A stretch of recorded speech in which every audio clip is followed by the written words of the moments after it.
मालिक की प्यारी साथ संग जियो, जो भी लाइव पे बैठे हैं,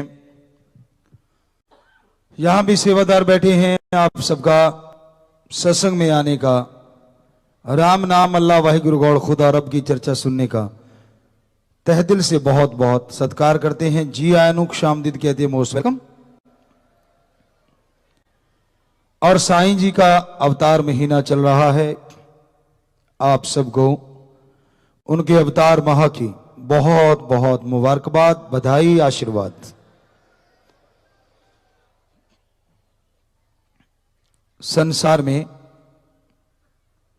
दो तरह की दुनिया मोस्टली मानी जाती है। एक वो जो सुप्रीम पावर अल्लाह वाहिगुरु गौड़ खुदा राम को मानने वाले हैं, और एक वो जो नहीं मानते। मानने वाले क्यों मानते हैं, किस लिए मानते हैं, और न मानने वालों ने ऐसा क्या देख लिया जो वो नहीं मानते। किसी भी चीज का रिजल्ट अगर आपने लेना होता है, पहले उसके लिए प्रैक्टिकली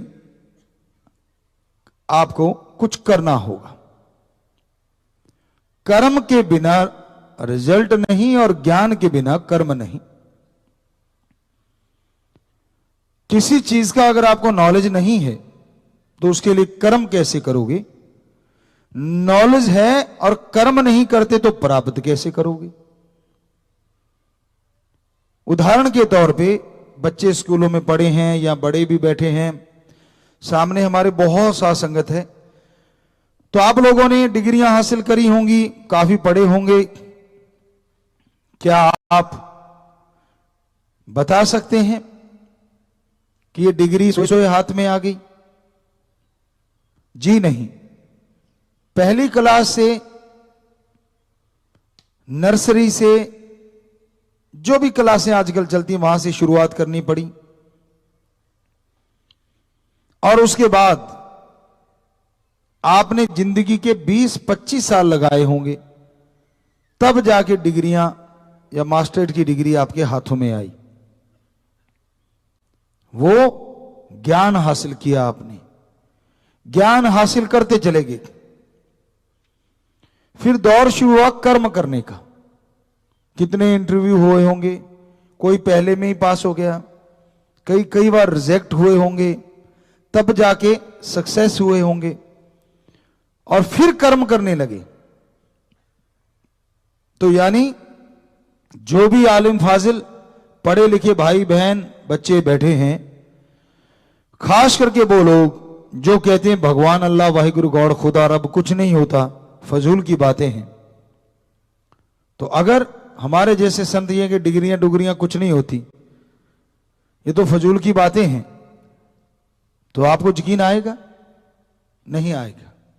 आप कहेंगे गुरुजी डिग्री तो होती है, तो फिर हम कहेंगे ला मेरे नाम पे सारी डिग्रियां दे दे, एमडी भी मैं हूं, पीएचडी भी हूं, फला फला भी हूं, ला डिग्रियां दे।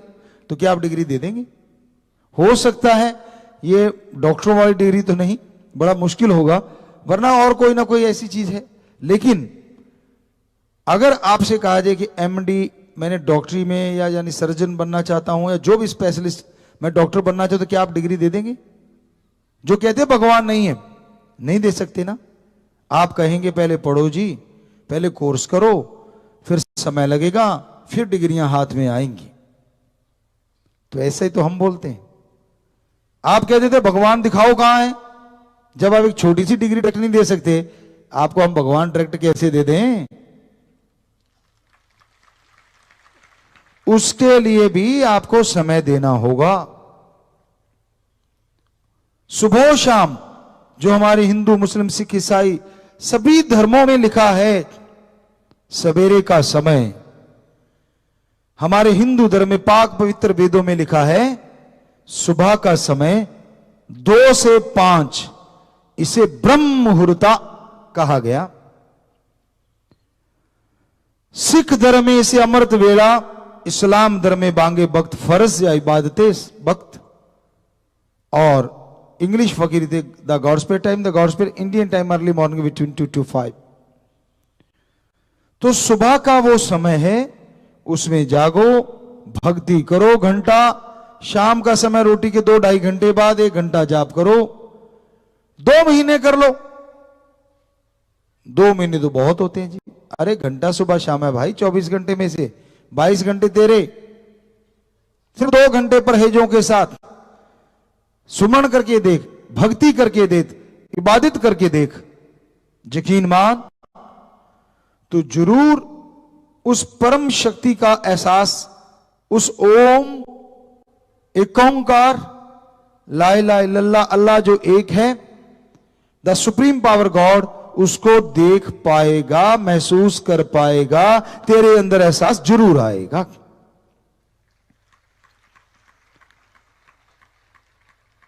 अब जरा विचार कीजिए, आप वो एमडी की डिग्री देने के लिए 20-25 साल लेते और इधर 2 ही महीने, फिर भी आप देना नहीं चाहते और बैठे बैठे कहते हो भगवान तो है ही नहीं, इसका क्या इलाज।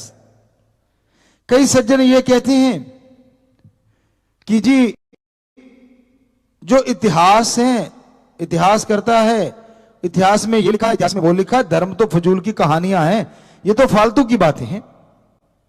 हम उनसे जरूर पूछेंगे, जरा बताइए इतिहास लिखा किसने? आदमी ने। और वो लिखने वाला आदमी घर गृहस्थ से जुड़ा होगा, घर परिवार में रहता होगा। कहते जी बिल्कुल सही। तो हमारे धर्म भी आदमी ने लिखे हैं, पर वो जंगलात में चले गए। जैसे आपके कोई इतिहास करता रहे होंगे, वो डिग्रियां ली होंगी, डॉक्टरेट होंगे, वैसे हमारे वाले जो थे वो संत फकीर ऋषि मुनि पीर पैगंबर कहलाए। उन्होंने पूरी उम्र का रिसर्च उन किताबों में दे दिया और उन्होंने अपना पूरा एम बना के चले, जिंदगी में और ऐसा कर्म किया ही नहीं। इतने इतने साल लगाए उन्होंने। अब आप ही बता दीजिए यकीन किस पे करना चाहिए। आप कहते ना इतिहास वाले पे, क्यों भाई? उस पे आप यकीन कर रहे हो, वो भी आदमी ने लिखा है। और जो संतों ने, महापुरुषों ने पवित्र ग्रंथ लिखे, वो प्रैक्टिकली मेथड ऑफ मेडिटेशन है। करके देखो 2 महीने, रिजल्ट ना आए तो कह देना। और आप बड़ा इतिहास कभी कल को बदल जाता, दूसरा है उसने बदल दिया। कितने आए जिन्होंने बदल के रख दिया? पहले हमारे देश में राज किसी और का था, यानी सैकड़ों साल पहले, तो उसने अपने हिसाब से इतिहास को तोड़ा मरोड़ा। फिर उसके पास 150-200 साल और किसी ने राज किया, उसने अपने हिसाब से तोड़ मरोड़ दिया। आप उसको सच माने जा रहे हो, ये कैसे सही है? हालांकि धार्मिक ग्रंथों के साथ भी ऐसा हुआ है, हम ये नहीं कहते सिर्फ इतिहास के साथ ऐसा हुआ है, लेकिन उनमें जो अनुभव संत पीर फकीरों के हैं वो ज्यों के त्यों सच्चे हैं। तो ये 2 तरह की दुनिया अपनी अपनी मस्ती में। एक बार रिसर्च किया गया, काफी देशों के साइंटिस्ट एक साथ बैठे, रिसर्च किया, पता चला, उन्होंने चिप वगैरह लगाई, सेंसर लगाए, 100-200 आदमी एक साइड में, 100-200 एक साइड में रखे। एक साइड वाले मालिक को मानने वाले और एक साइड वाले मालिक को नहीं मानने वाले। तो उन्होंने जो व्यवहार में जो भी उन बच्चों के आया, उन लोगों के आया, घर गृहस्थ वालों के, वो लिखते चले गए। जो मालिक को मानने वाले थे उनके अंदर शांति ज्यादा थी, वो झगड़ा करते नहीं थे, करते तो बड़ा जल्दी सुधर जाता था, सुलझ जाता था। और उधर तो बात बात पे झगड़ा और सुसाइड तक बात पहुंच जाती थी। और राम नाम वाले सहारा राम नाम का लेके अच्छे कर्म बहुत करते थे और वो सारा दिन स्वार्थ में डूबे रहते थे। तो उनकी जो तरंगे मनोदशा उन्होंने देखी कि जो मालिक का नाम लेने वाले वो बहुत ऊंचे हैं, यानी इंसानियत में ऊंचे हैं, जज्बात के धनी हैं, जुबान के पक्के हैं, आत्मबल से परिपूर्ण हैं, और दूसरे सारे इस मामलों में बिल्कुल शून्य हैं। तो उन्होंने फिर रिसर्च किया ये कैसे होता है। उन्होंने देखा ये सुबह सुबह प्रेयर करते हैं, शाम को प्रेयर करते हैं, क्या होता है। तो उन्होंने देखा अदृश्य किरणें उनमें से निकलती हैं, कहां जाती हैं, पीछा करना चाहा, नहीं पता चला, ब्रह्मांड में कहीं लुप्त हो जाती हैं। और फिर उनको, उन तरंगों को अलग रंगों में, अलग तरीके की तरंगों से वापिस आते देखा, और वो वापिस उनके दिमाग में घुस गई, और देखा दिमाग की रिपेयर होनी शुरू हो गई, डीएनए की रिपेयर होनी शुरू हो गई। वो दंग रह गए, और फिर उन्होंने कहा कि कोई तो ताकत है जो ये किरणें भेज रही है और इनके माइंड को पावरफुल कर रही है। जितने भी राम नाम के यहां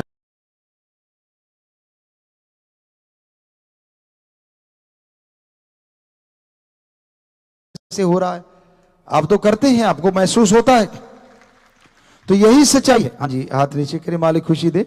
ये हकीकत है, ऐसा ही होता है, और ये अभ्यास की बात है, अभ्यास की चीज है।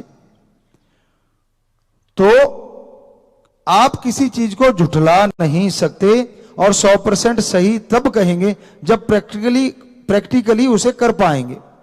प्रैक्टिकली मेथड ऑफ मेडिटेशन, जैसे आपको पहले भी बताया कि आमतौर पे लोग कहते हैं कि दिमाग ही पावर हाउस है।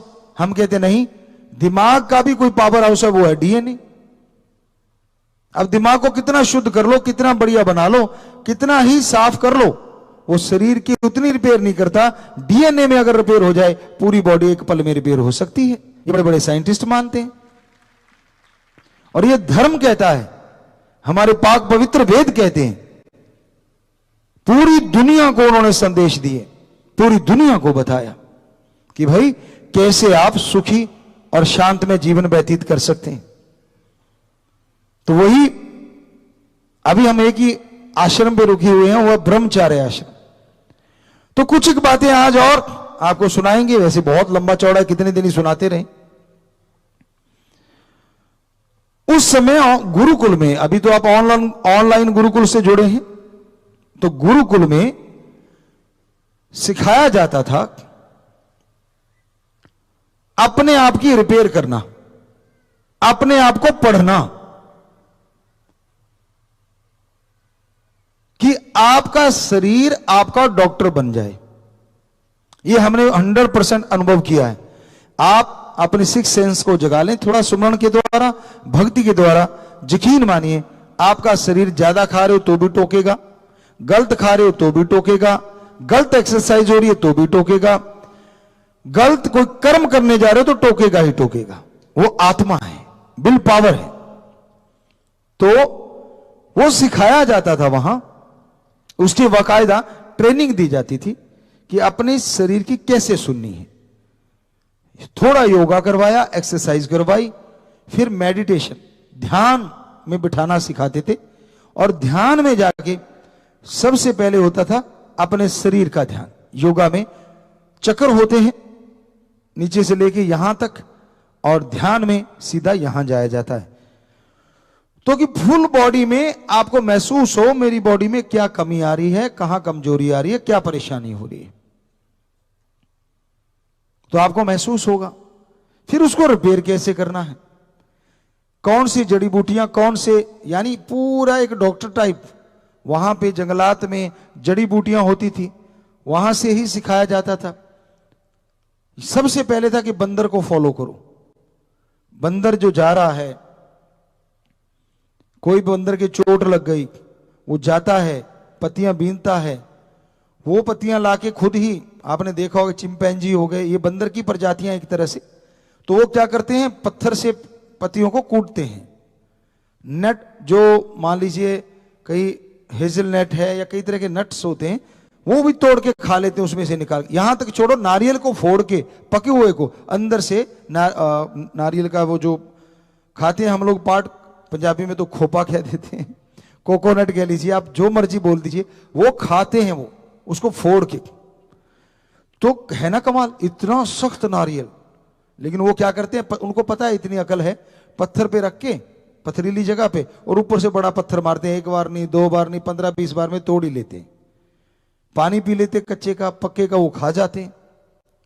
तो वो क्या करते हैं, ऐसे ही पत्तियों को कूटा और जाके उसको या तो खिला दिया या लगा दिया।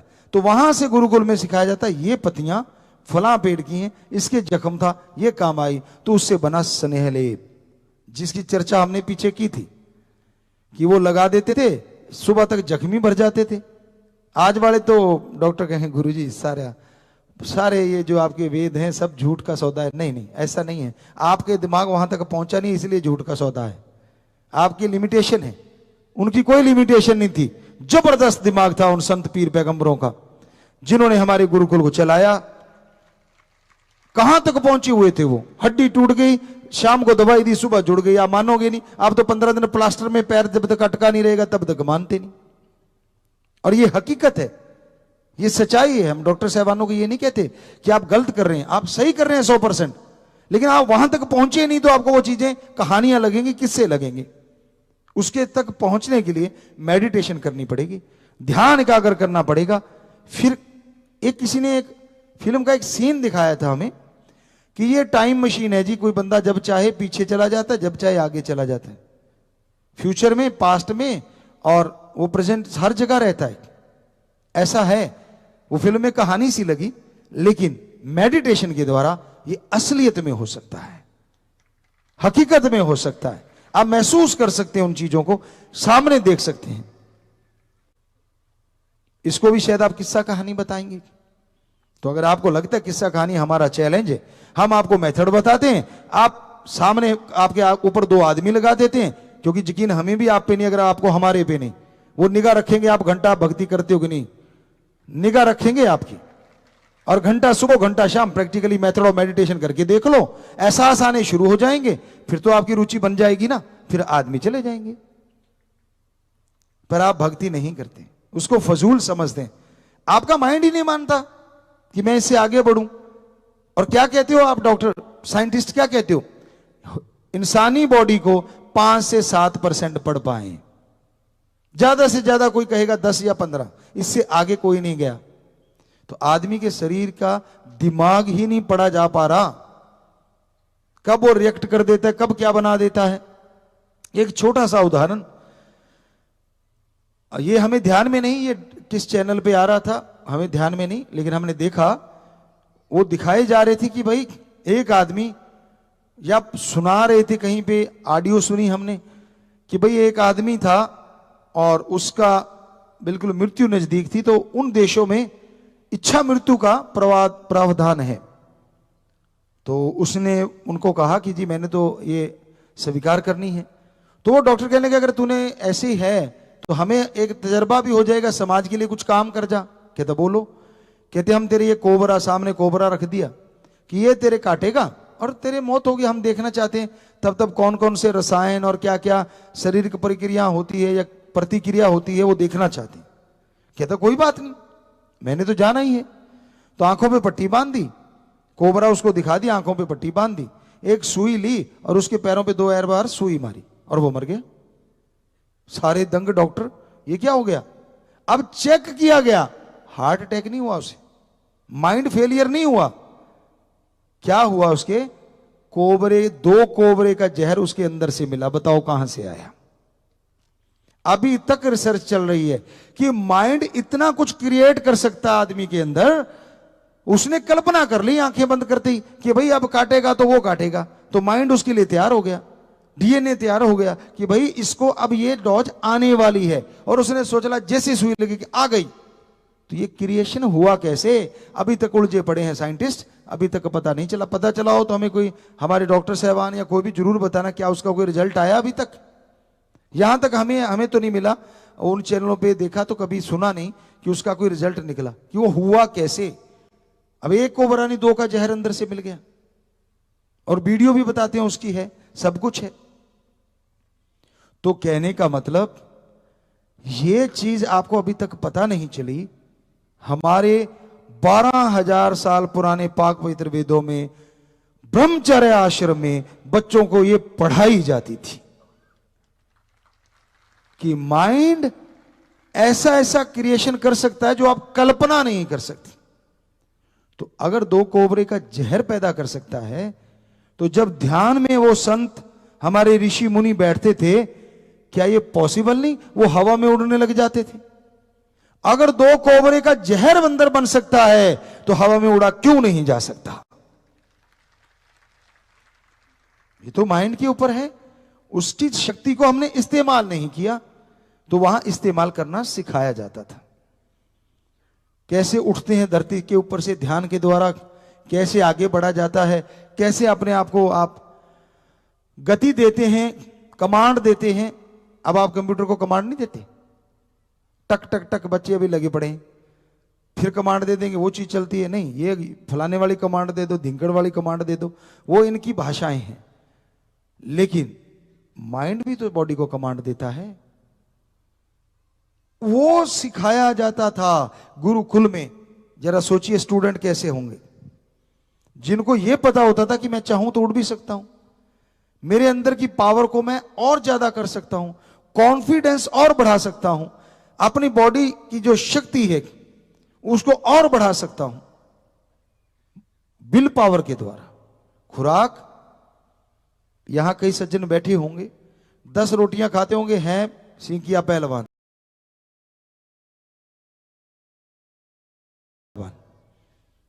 कहने का मतलब बहुत मोटे ताजे हो जाते। ये उनकी सोच है कि मेरा मोटापा कभी जाएगा ही नहीं, अपन तो मोटा ही रहने का है, खाओ दुनिया जाए भाड़ में, खाते चलो। तो 50% माइंड तैयार हो गया, तूने मोटे ही रहना है।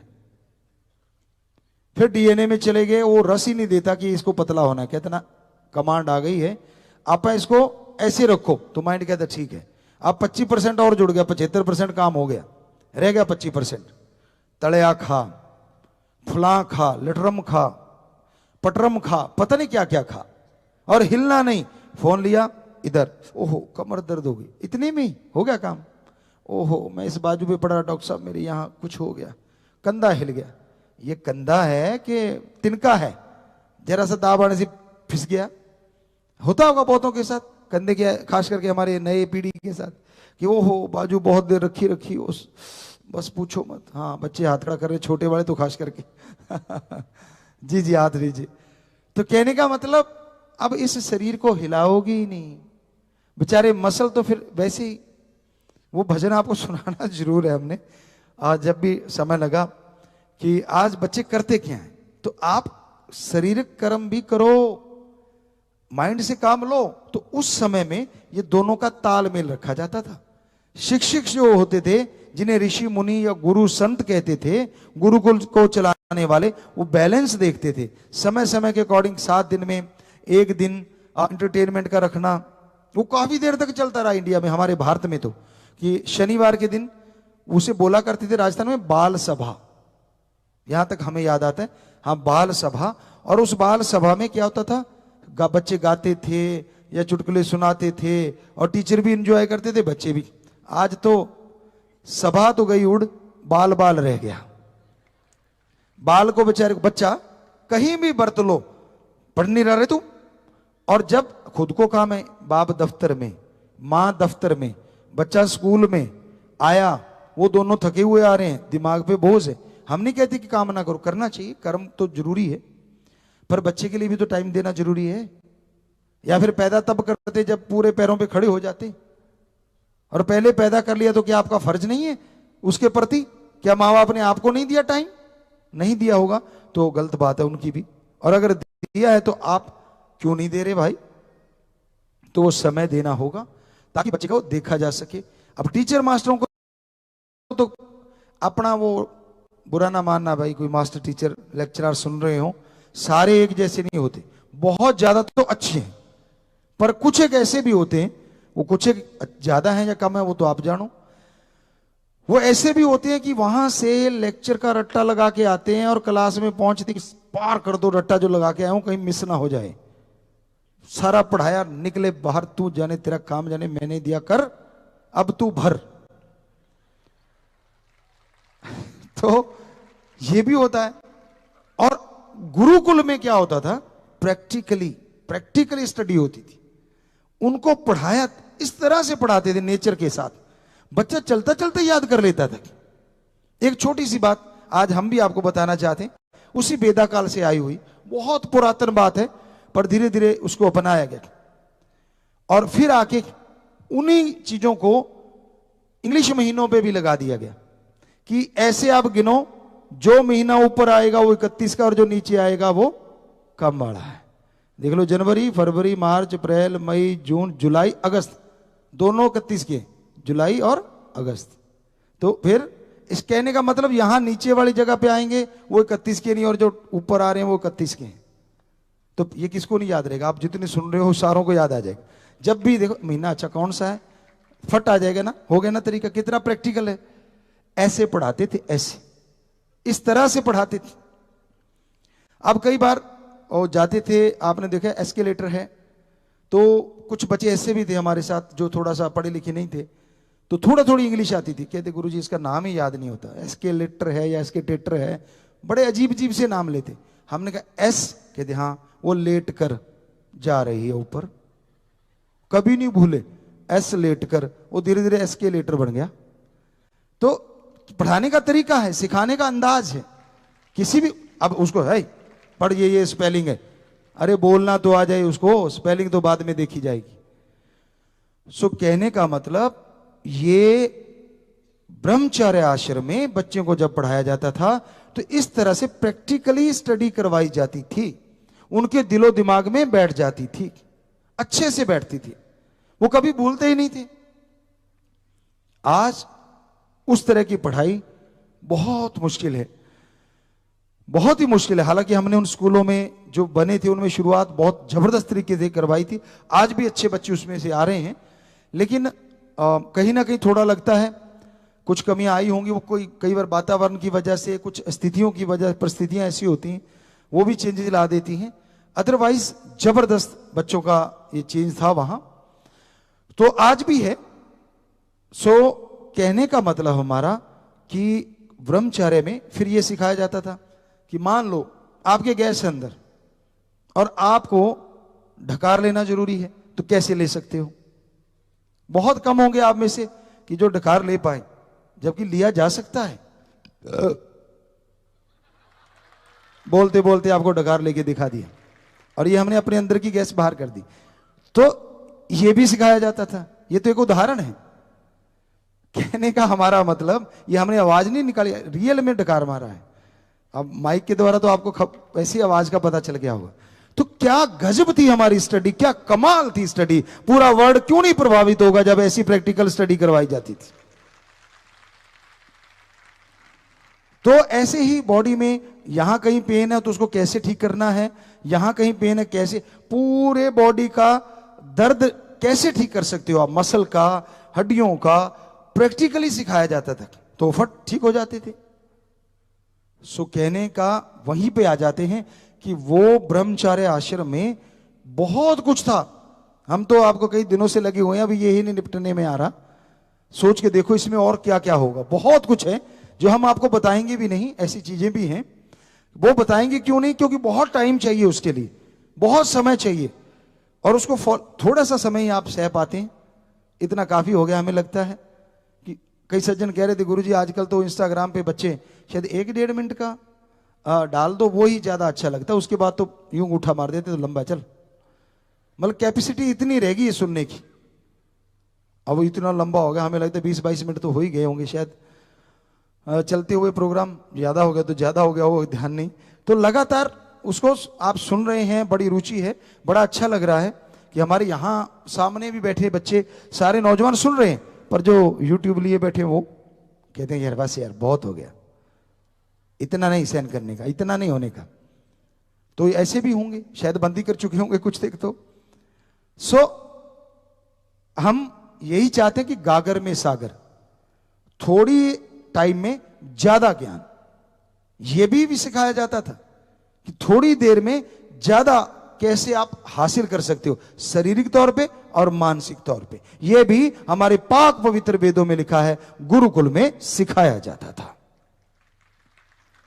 आज आपको लग रहा होगा, सच सच बताना, ऐसे हाथ खड़े कर लेते हो, पर सच बता के, क्या आपको नहीं लगता कि ऐसा गुरुकुल आज भी होना चाहिए? जी जी, पूरे विदेशों से, देशों से, पूरी दुनिया के हाथ खड़े हैं। तो आशीर्वाद बेटा, आप सबको हाथ नीचे कर ले। तो ये गुरुकुल गया ही कहीं नहीं, क्योंकि ये तो हमारे पवित्र धर्मों में आज भी है। बस उसको लागू करने की देर है, उस पर चलने की देर है। पर फिर वही बात, कई बच्चे कहते गुरुजी आप ज्यादा ही चीजों पे ऐसा करते हो। आप अब किसी ने हमें बताया मुंबई में इरोज शायद कंपनी के कोई थे, हम नाम नहीं बताएंगे आपको, तो उन्होंने बताया गुरुजी डीएनए पे रिसर्च भी हो गया था, काफी हद तक लोग, एक आदमी नजदीक पहुंच गया था, पर उसको इतना पैसा दे दिया गया या फिर इतनी धमकी आ गई कि अगर तू ये करेगा, बाहर निकालेगा रिसर्च तो देख ले, क्योंकि फिर तो सारी फैक्ट्रियां बंद, सारी दवाइयां बंद, और फिर डॉक्टर सिर्फ डीएनए वाली चलेंगे शायद। सोचो आप, कितनों की डिग्रियां खतरे में पड़ गई, कितनों का गड़बड़ हो गया था काम, तो वो सारा बंद करवा दिया गया। उसने हमें बताया, हमने नहीं देखा, हमें नहीं पता, कोई प्रूफ नहीं है हमारे पास, लेकिन उसके कहने के अनुसार कि गुरुजी ऐसा हो चुका है। तो इसका मतलब पवित्र वेदों में जो लिखा है, वो जो ब्रह्मचर्य में सिखाया जाता था 100% सच था, है और आगे भी रहेगा। कि डीएनए ही असली पावर है आदमी के अंदर, उससे इसके पावर को बढ़ाया जा सकता है। वो गड़बड़ होने पे आदमी को बीमारियां हो जाती हैं, और उसी को अगर सुधार दें सारी बीमारियां दूर हो जाती हैं। तो आज के लिए हमें लगता है इतना काफी है जी। तो साथ संगत जो अलग अलग जगहों पे बैठी